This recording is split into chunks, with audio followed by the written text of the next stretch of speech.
सोच के देखो कि इलेक्शन से पहले अगर वोटर लिस्ट ही बदल दी जाए तो क्या होगा। यही सवाल अब सुप्रीम कोर्ट के सामने है। सुप्रीम कोर्ट ने इलेक्शन कमीशन ऑफ इंडिया से रिस्पांस भी मांगा है, एक ऐसे मुद्दे पर जो तमिलनाडु और वेस्ट बंगाल दोनों स्टेट्स में पॉलिटिकल स्टॉर्म खड़ा कर रहा है। Special intensive revision of electoral rules. Basically ये एक प्रोसेस है जिसमें इलेक्शन कमीशन वोटर लिस्ट को दोबारा वेरीफाई करता है। किसी का नाम गलती से छूट गया हो, किसी को रिमूव करना हो या नए वोटर्स को ऐड करना हो। लेकिन इस बार पेस और पर्पस दोनों पर ही सवाल उठ रहे हैं। सुप्रीम कोर्ट के justice Suryakant and Joy Mallya Bagchi की बेंच ने ये मैटर सुना, जिसमें टोटल 6 पिटिशंस फाइल हुई है। तमिलनाडु में डीएमके, कांग्रेस और सीपीआई-एम ने चैलेंज किया है और वेस्ट बंगाल में स्टेट कांग्रेस ने। अब कोर्ट ने ईसीआई को नोटिस इशू कर दिया है, लेकिन साथ ही एक पॉइंटेड सवाल भी पूछा कि why are you people so apprehensive. Justice Suryakant ने पिटिशनर से ये सवाल पूछा जैसे वो समझना चाहते हो कि इतनी घबराहट किस बात की है। अब एक्चुअली पूरी कहानी शुरू होती है जून 2025 से, जब ईसीआई ने बिहार के लिए एक स्पेशल इंटेंसिव रिवीजन अनाउंस किया था। उस टाइम पे भी कुछ ऑर्गेनाइजेशंस जैसे कि association for democratic reforms and national federation for Indian women ने सुप्रीम कोर्ट में पिटिशंस फाइल की थी, कहकर कि ये प्रोसेस ही अनकॉन्स्टिट्यूशनल है। पर जब वो मैटर अभी सब जुडाइस ही था कि ईसीआई ने 27 अक्टूबर 2025 को एक नई ऑर्डर निकाली, जिसमें एसआईआर को और भी स्टेट्स और यूनियन टेरिटरीज तक एक्सटेंड कर दिया गया, including Tamil Nadu and West Bengal. अब प्रॉब्लम यहीं से शुरू होती है। डीएमके के ऑर्गेनाइजिंग सेक्रेटरी और फॉर्मर राज्यसभा मेंबर आर.एस. भारती ने पिटिशन फाइल की, जिसमें उन्होंने ईसीआई के 27 अक्टूबर वाले ऑर्डर को अनकॉन्स्टिट्यूशनल बताया। उनका कहना है कि order representation of the people act 1950 और रजिस्ट्रेशन ऑफ इलेक्टर्स रूल्स 1960 के खिलाफ है। अब पिटिशन में ये भी लिखा गया कि एसआईआर एक्चुअली वायलेट करता है आर्टिकल 14, 19, 21, 325 और 326 ऑफ द कॉन्स्टिट्यूशन को, और इसका रिजल्ट होगा मास डिसएनफ्रेंचाइजमेंट of genuine voters.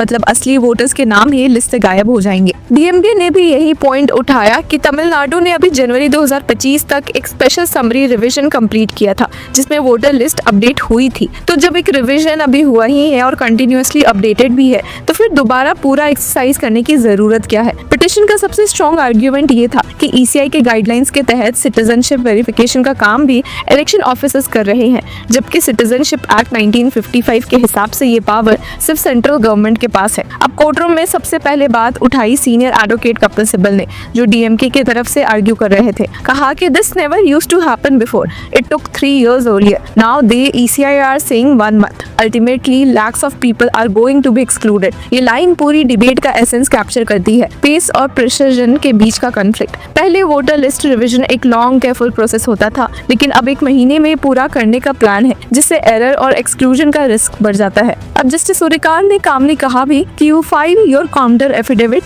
We are issuing notice, if we are satisfied we will annul the exercise। ये एक तरह से रीअश्योरेंस भी था, वार्निंग भी कि अगर कोर्ट को लगा कि प्रोसेस फ्लॉड है तो पूरा एक्सरसाइज कैंसिल भी हो सकता है। अब सीनियर एडवोकेट कपिल सिब्बल ने और डिटेल में बताया कि तमिलनाडु की करंट सिचुएशन में ये टाइमिंग बिल्कुल गलत है। उन्होंने कहा this monsoon season in Tamil Nadu there would be a lot of rain, BLOs will have to manage flood relief as well. December January is harvest season 2 in Tamil Nadu. Christmas vacations will also be declared. Time is not conducive। अब उनका कहना था कि एक uniform timeline हर state पर apply नहीं हो सकती, क्योंकि ग्राउंड रियलिटीज अलग है। फिर उन्होंने टेक्निकल और लॉजिस्टिकल चैलेंजेस भी बताए। There are areas where there is no connectivity at all, where you going to upload all these things, we don't have any timeline for submission of documents, who will serve the notice, what format will the notice be, nothing is specified. ये clearly बताता है कि ECI के process में transparency और clarity दोनों missing लग रही है। लेकिन जस्टिस सूर्यकांत ने अगेन थोड़ा न्यूट्रल स्टैंड लिया और कहा why are you people so apprehensive, they will have to answer, they will do it. जैसे कोर्ट कह रहा हो कि पहले ईसीआई को अपना वर्जन तो रखने दो।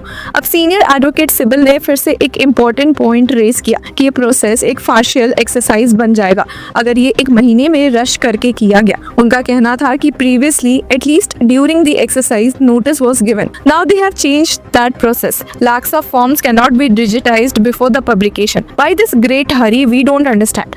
इस पर जस्टिस सूर्यकांत ने रिस्पॉन्ड किया और कहा कि you people want to project as if voter list is being prepared for the first time in the country. इस पर सीनियर एडवोकेट सिब्बल ने कामली कहा कि earlier the revision of electoral rolls used to take 3 years not 1 month। अब ये exchange clearly दिखाता है कि सुप्रीम कोर्ट अभी दोनों साइड्स को बैलेंस करने की कोशिश कर रही है, एक तरफ एप्रीहेंसिव पॉलिटिकल पार्टीज और दूसरी तरफ ECI जिसको अपना एडमिनिस्ट्रेटिव फ्रीडम चाहिए। अब हियरिंग के एंड में कोर्ट ने ECI को बोला भी कि वो सारे फ्रेश पिटिशंस का रिस्पॉन्स फाइल करे regarding SIR in Tamil Nadu and West Bengal, लेकिन ये मैटर सिर्फ रिवीजन तक लिमिटेड नहीं है। सुप्रीम कोर्ट ने एक और मेजर प्रिवेसी कंसर्न रेज किया है। अब इस हियरिंग में जब बिहार के SIR पर आर्ग्यूमेंट्स हो रहे थे तो कोर्ट ने ओरल ऑब्जर्वेशंस दी कि वोटर्स लिस्ट को मशीन रीडेबल फॉर्मेट में पब्लिश करना प्रिवेसी रिस्क क्रिएट कर सकता है। जस्टिस बागची ने कहा कि वोटर डेटा एक वैल्यूएबल एसेट है जो ECI के ट्रस्ट में है और उसको पब्लिकली सर्चेबल फॉर्म में देना डेटा माइनिंग के लिए डेंजरस हो सकता है। और जस्टिस बागची ने रेफर किया 2018 के कमलनाथ केस को, जिसमें सुप्रीम कोर्ट ने कहा था कि electoral rolls need not be furnished in machine readable form. उन्होंने ऑब्जर्व किया कि a prejudice is per se data available at large for mining irrespective of individuals, the data itself is a valuable asset entrusted to the ECI।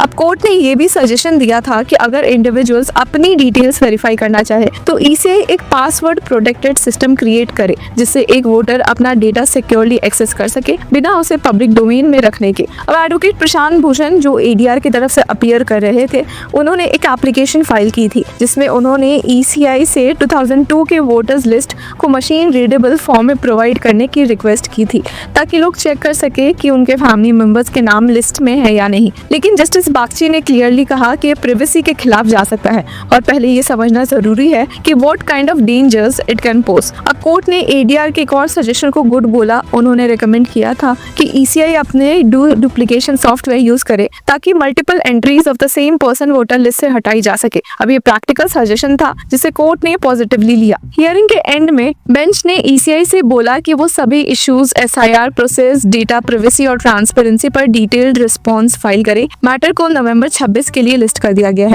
और अब ये case सिर्फ तमिलनाडु और waste Bengal तक limited नहीं रहा बल्कि एक पैन इंडिया क्वेश्चन बन गया है कि क्या इलेक्शन कमीशन वोटर्स के राइट्स और प्रिवेसीज दोनों को बैलेंस कर पाएगा। पॉलिटिकल पार्टीज का कहना है कि ये एक्सरसाइज वोटर्स को डिसइनफ्रेंचाइज कर देगी, जबकि ECI का स्टैंड है कि ये ट्रांसपेरेंसी और एक्यूरेसी के लिए नेसेसरी है। तो व्यूवर्स, आपकी क्या राय है इस बारे में हमें कमेंट सेक्शन में जरूर बताएं और तब तक के लिए कीप फॉलोइंग लॉ चक्रा।